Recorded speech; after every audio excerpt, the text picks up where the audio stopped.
our way. We're on our way to the Elderberry Workshop.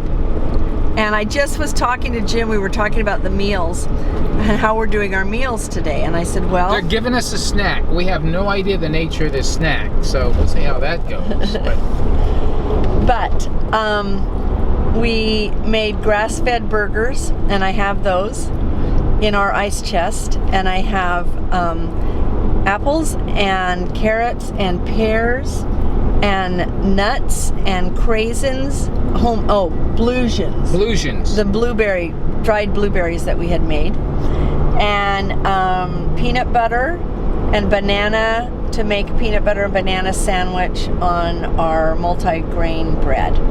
So I think we're covered both for lunch and supper. Not as much vegetable stuff in there that we'd like. Just some carrots is all. I brought a full bag though. Oh, and grapes. A full bag of grapes aren't vegetables. I know, but these grapes, you guys, these are organic grapes, and there's like no residue on them.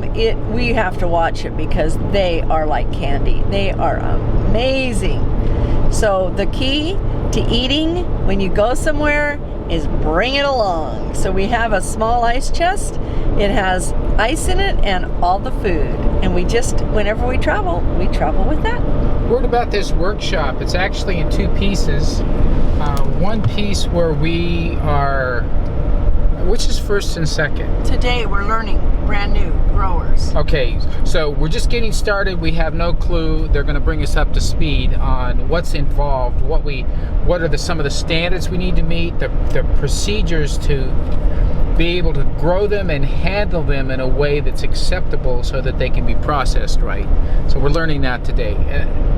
I don't know what all. So I was going to say, you have no idea. I have no idea. But I am very excited because this is an area where you can get a lot of information from the internet, but it's not everything. It's not together. It's kind of scattered around and really hard to work your way through it to know the best choices. And we're going to be with people who are doing this commercially right now and able to train us on the real facts, the real how-tos, and we're going to be meeting other farmers that we'll be able to collaborate with and solve the problems as we go forward and really figure out the process and the business aspects of elderberries and growing them and producing them. Just kind of an exciting thing.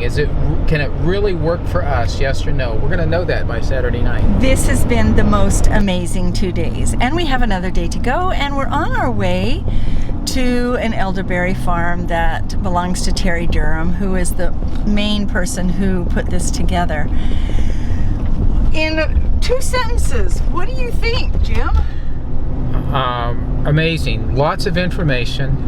Great networking opportunity. We have talked to numerous people, growers, buyers, people who want to get started, folks who have a very tight connection to permaculture, just a wide range, many ideas.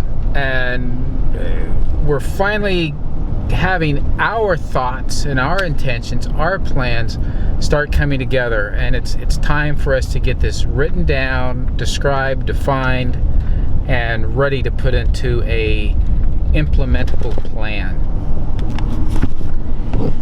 We are not just going to jump in and do 5 acres. We're going to plan that we will eventually do 5 acres, but we're probably just going to do a ½ acre or an acre to start with. But it goes against so many of the things that we know, which is monocrop, and we watch some of the problems that some of the farmers have had. And so we're trying to look at companion planting to go along with this, even though it's a commercial product that we'll be doing. So we have to adhere to certain standards, and we're definitely going to become certified organic.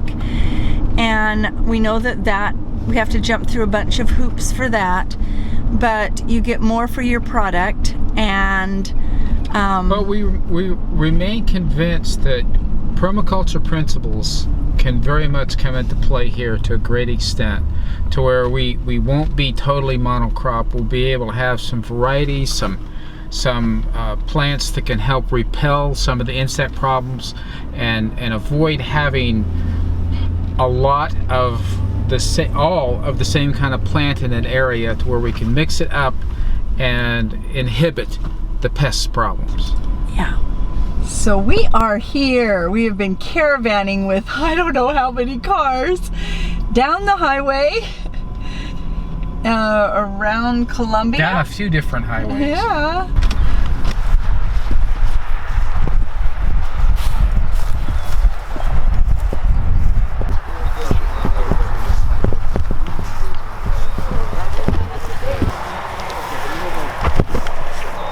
There's emitters every 12 inches. I like that 12-inch emitter. You may have heard him say 18 yesterday in one of the talks. That's a little bit far. At 18, if you don't get your plants set really pretty close to the emitters, they can get a little thirsty. It drips. There's a well house. We can't really see it. It's right at the very top up there by those electric poles. There is where the well house is. And we have a really good system in here. It's a variable speed pump. It only pumps as fast as we need the water. So it doesn't come on and shut off all the time. It just comes on, gets to the right pressure to get everything filled up, and it just runs at that speed instead of shutting off and starting up. And that's shutting off and starting up, so it's really expensive in running your pump. And it's hard on the pump. So these are drip tape. This is 12-inch emitters. Orchard. It's orchard tape, 12-inch emitters. It's round. As you can see it here, the flow, it regulates it pretty good. Nothing going on. There's not enough to pollinate. What's That's this? a stink bug, right? Yeah. It's It yours. was. It belongs to you. You're not going to eat it, are you? No, he's I've been a gonna smash vegetarian it so for you can 42 smell it. years. I don't even eat bugs unless I have to.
Highway in the background. We're close to a highway, but out behind us is a 14-acre elderberry. What do they call them? Field. A field. I think they're also called them orchards. So This belongs to Terry Durham, who makes the really great elderberry juice that gets you well when you have a virus. Anyway, it's been an amazing time. We've got one more day tomorrow, but we'll get this on in the morning and so you can all see it. And very educational. We've learned a lot about elderberries, not only how you can use them, but how to grow them. A lot that goes into it, and a lot of the science. We've had 3 different graduate students. Lots of chemistry. Who've been doing some research related to elderberries. Very informative. If you've heard that it has cyanide, it doesn't. Minuscule compared to apple juice. Just a minute fraction of what apples They've have just in them. finished the study on it and they're going to be publishing it. So that was good news. So anyway, but information like that factual information, beneficial information, we're to the point now we're going to figure out what we're doing. We're definitely going to include elderberries in our farm plan that we're putting together. But we think we're going to mix it in a little bit with permaculture. Have a good night. Oh, well, it's your day, so We're gonna have a good night. have a good night.